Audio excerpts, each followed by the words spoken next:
tem mesmo uma nova PAN, vamos chamar de PAN, porque não tem risco de... Sim, vai ter mais vindo por aí, e vocês vai vir por aí, mais forte?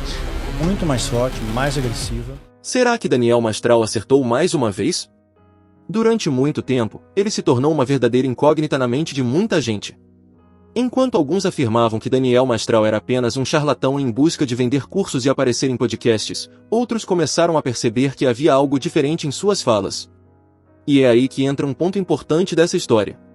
Muitas das coisas que Daniel Mastral dizia, antes desacreditadas, hoje parecem fazer cada vez mais sentido, e algumas delas, assustadoramente, estão se cumprindo. Após a morte de Daniel Mastral, suas narrativas sobre o fim do mundo, Donald Trump e até possíveis acordos de paz voltaram a chamar atenção. Mas não para por aí. Há algum tempo, ele também afirmou que a pandemia de 2019 seria apenas um ensaio para algo muito maior. E, por incrível que pareça, agora em 2026, começou a circular nas redes sociais e na grande mídia o alerta sobre uma suposta nova pandemia, o vírus Nipah, gerando medo e pânico em muitas pessoas. Tudo isso já havia sido mencionado por Daniel Mastral. Fique comigo até o final deste vídeo, porque você vai ver, em detalhes, uma fala impressionante dele sobre essa suposta nova pandemia, que no passado era futuro, mas que hoje parece ter se tornado presente. E você vai ouvir tudo da própria boca de Daniel Mastral.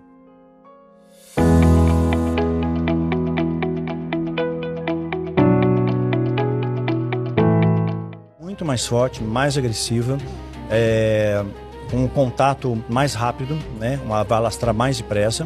E estão trabalhando forte já na censura, estabelecendo parâmetros e leis até, para bloquear qualquer profissional da área de saúde, inclusive. Um leigo eu concordo, que realmente um leigo às vezes não sabe o que está falando, mas bloquear profissionais da área de saúde para não tocarem nesse assunto. Que se tocarem, eles podem perder inclusive o CRM deles. E de onde você consegue essa informação que você coloca como sendo uma coisa tão forte e real? Tem profissionais da área de saúde que mandam para mim, eu tenho os documentos. Né? Tenho tudo documentado, eu posto na plataforma, né, onde eu tenho. Você não precisa citar nomes necessariamente aqui, mas eu quero entender de onde você consegue essas informações. São colegas, amigos que você tem essas informações, imagino eu, confiáveis, mas é uma coisa muito mais do que séria.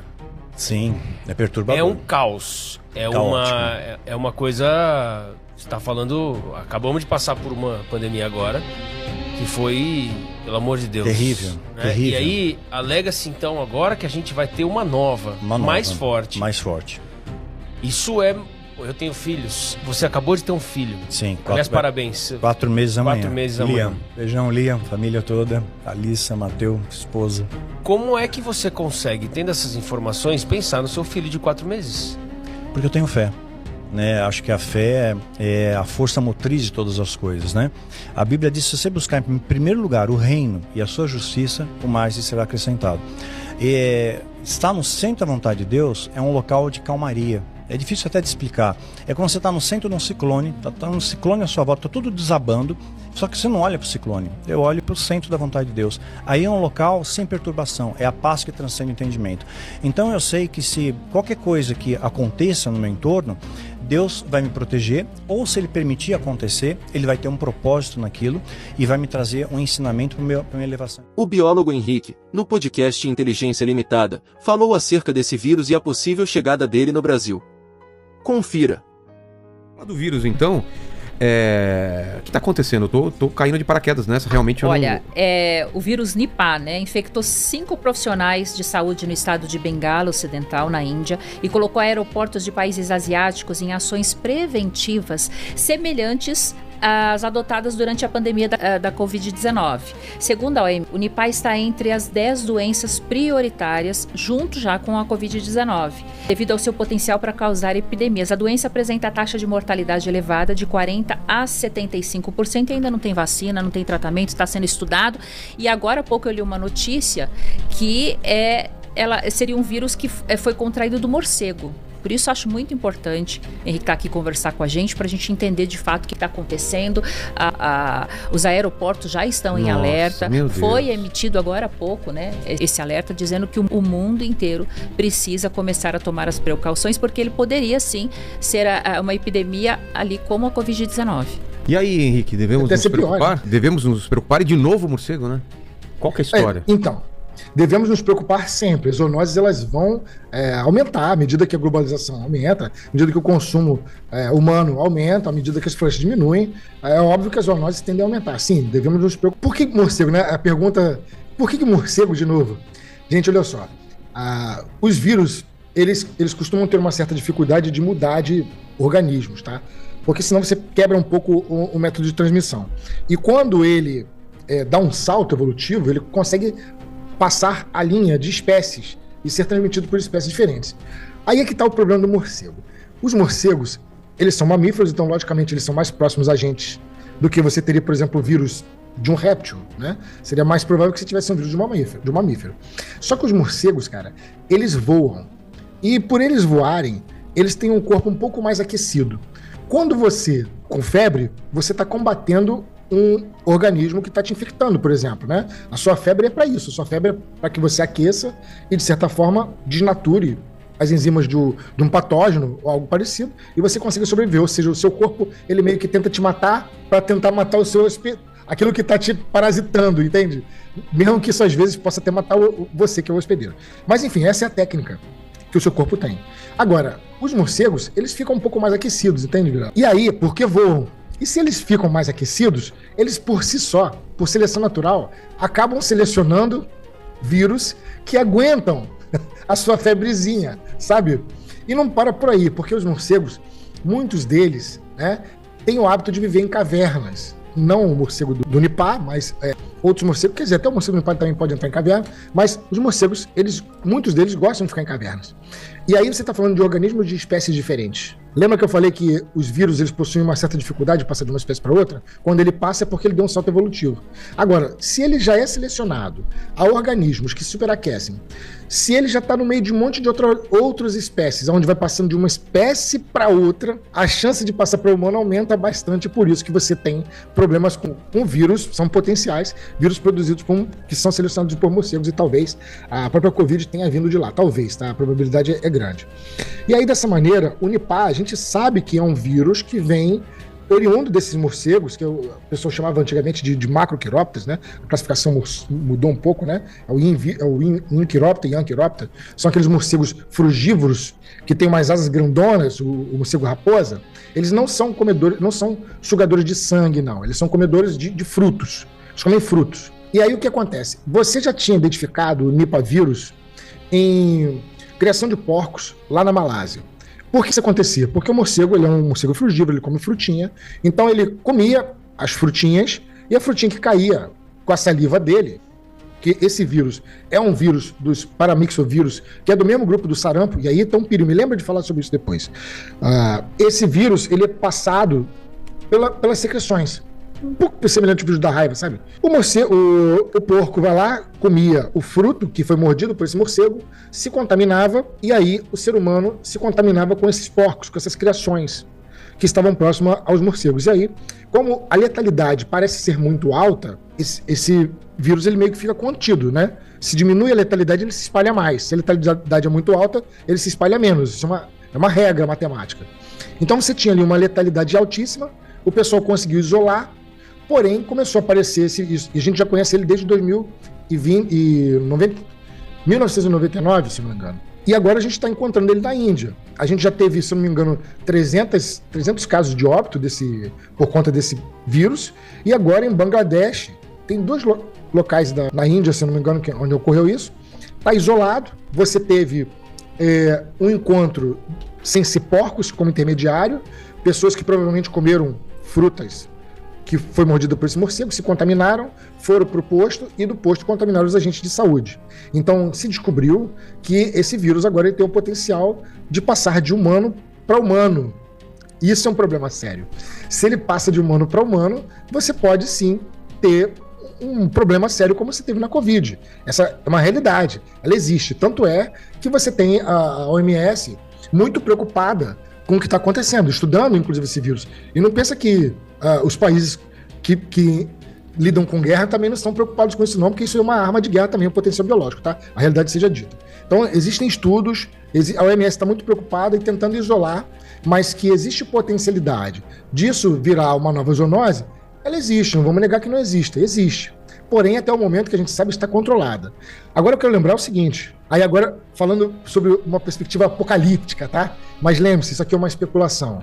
Tá. Lembra que ele é do mesmo grupo dos vírus do sarampo. E o sarampo, cara, é um vírus de aerossol, que é pior ainda do que a Covid. Um vírus de aerossol significa que se tu entrar numa sala de aula contaminado, tu contamina 95% das pessoas. Não são gotículas, é o ar. É o aerossol, ele espalha de uma forma meio, assim, bem mais vaporizada. E aí o que acontece? Não é assim que ele se transmite, tá? Ele está sendo transmitido pela saliva, etc, secreções, contato direto, mas se essa possibilidade existe, se um dia ele muta, você pode ter uma pandemia em cima disso aí. Então, parece bobeira, o que eu tô falando aqui não é para alarmar ninguém, tá? Não é assim que ele é passado, parece estar controlado, o índice de letalidade é alto e por isso ele fica um pouco mais isolado, mas quando a gente trabalha com zoonoses, quando a gente trabalha com pandemia, essas modelagens, que são feitas por cálculos de modelagem, são cálculos muito pesados de comportamento viral, etc., elas indicam que de tempos em tempos nós teremos surtos virais. Isso é certo. Assim como tivemos a influenza, assim como tivemos a Covid, nós vamos ter outra. A ideia é que isso seja de 100 anos, mas ela pode reduzir o tempo justamente porque nós somos cosmopolitas, porque nós agora somos mais globais, porque agora os transportes são mais fáceis. Então isso pode acontecer, entende? Então é um vírus a ser estudado. É um vírus a ser estudado com um potencial muito grande. Porém, eu quero lembrar, aqui no Brasil não tem esse tipo de morcego, que é o tipo de morcego característico de reservatório, tá? A não ser que o nosso morcego aqui, que são os antigos microquirópteros, né, se contamine.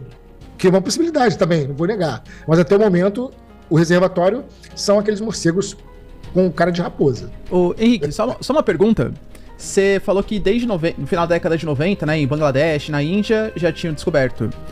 Na Malásia, sim. Ah, tá, na Malásia. Não houve nenhum tipo de tentativa de desenvolver algum tipo de vacina ou algum tipo de prevenção? E por que isso não aconteceu? E por que isso não aconteceu? E por que a letalidade agora, aparentemente, acho que é o caso mais grave, né, dos surtos que já aconteceram, o caso que está acontecendo agora. É por algum tipo de mutação que o vírus teve ao longo do processo? Então, é isso que a gente ainda não sabe. O que você tinha era a passagem do vírus do morcego para o porco, do porco para o ser humano, por conta das criações. Ao que tudo indica, agora a passagem foi direta, do morcego para o ser humano e do ser humano para o ser humano. Isso foi uma mutação que possibilitou ou ele já era assim? Sob a perspectiva de letalidade, são dois fatores a serem considerados. Essa letalidade, ela é real ou porque o número de dados coletados te deram essa letalidade? Então, às vezes, muito mais pessoas se contaminaram e não deu em nada, e só se descobriu essas e essas morreram, que eu acho mais improvável, ou às vezes ela realmente tem uma alta taxa de letalidade. Quando o vírus tem uma alta taxa de letalidade, ele tem uma dificuldade maior de prosseguir. Não vê o caso do Ebola, por exemplo? O Ebola também é um outro vírus que se espalha, meu amigo. Já era, né? Ele tem uma taxa de letalidade altíssima. Só que exatamente por ele ter uma taxa de letalidade muito alta, ele não se espalha tanto. Porque ele já mata a população. Não é bom pro vírus, né? É bom ele ficar incubado, a pessoa não saber que ele tá contaminado e aí passar para outra pessoa. Porque se você sabe que uma pessoa tá contaminada, você já isola ela. Uhum. Então, pro vírus, essa evolução, essa mutação é interessante que passe uma mutação que ele fique incubado, né? Que ele fique disfarçado. Não, que ele fique menos letal, né? Para um parasita tem isso. Tá. Se ele é menos letal, ele consegue abranger maior quantidade de indivíduos. Se ele é muito letal, ele vai correr menos, né? O índice de abrangência dele é menor. Mas o fato é, ele tá aí, tá acontecendo em uma cidade muito populosa, tá o Marcílio aqui que pode falar melhor do que isso, que eu. É muito populosa a cidade. E, cara, o potencial de se espalhar tem, é inegável que tem. E se não for esse, uma coisa eu posso dizer para vocês. Se não for esse, que eu acredito que não seja, uma hora ou outra nós teremos, sim, uma outra zoonose que vai causar problemas, uma outra pandemia. Sob a perspectiva de vacina, Marcílio, parece que a gente já tem um soro para ele, tá? Vacina em desenvolvimento.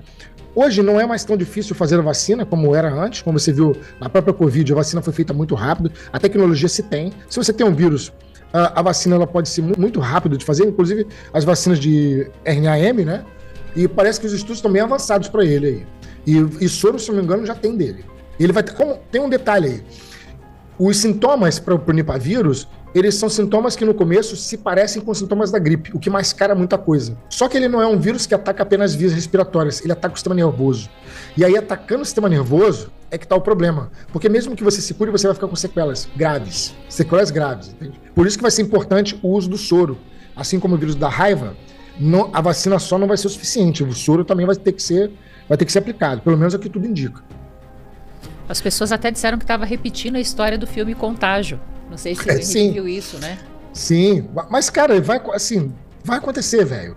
Ou a única solução que nós temos é aumentar a nossa produtividade em vacinas, é a gente começar a fazer um sistema, inclusive na própria agricultura e agropecuária, ampliar esse sistema de inteligência da própria agricultura, da agropecuária, da Organização Mundial de Saúde, organizar os sistemas de saúde, que também muitas pessoas às vezes não vão porque é precário, não atende, né, é caro demais, dependendo. Enfim, eu acredito, eu como biólogo, eu posso dizer o seguinte: calma, não precisa se desesperar pelo vírus Nipah, pelo menos no momento não indica isso, tá? Pode ser que eu retire isso no futuro, mas até o momento tu pode ficar tranquilo.